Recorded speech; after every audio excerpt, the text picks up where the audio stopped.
তোমাকে হাত দিলা, পাও দিলা, চক্ষু দিলা, অঙ্গ প্রত্যঙ্গ দিলা রে।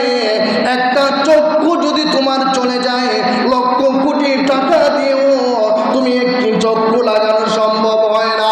ও বান্দা, তুমি শুকরিয়া আদায় করার জন্য 5 ওয়াক্ত নামাজে যদি 10 মিনিট করে তুমি 50 মিনিট সময় দাও না রে, আর তুমি মোবাইল তুমি টিপাইয়া টিপাইয়া সারা রাত ব্যয় করে দেও, সারা দিন ব্যয় করে দেও। আমি তো একবার বলি না বান্দারে কেন মোবাইল টিপা, কেন অযথা গল্প করস। আমি বান্দা যখন নামাজের মধ্যে দাঁড়ায়, তখন আমি আল্লাহ এক নামাজ এবং অন্য নামাজের মধ্য থেকে যে গুনাহ হয়েছে আমি আল্লাহ তাদেরকে ক্ষমা করে দে। 2 প্রকার নামাজ গেল।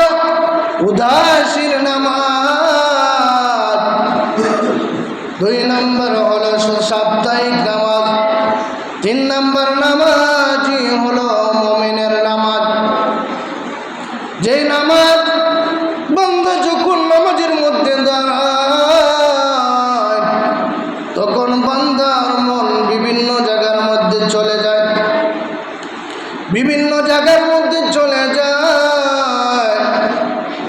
ওই মনটাকে আবার ফেরত আনে, মনটাকে জায়গার মধ্যে বসায় আর বলে আমি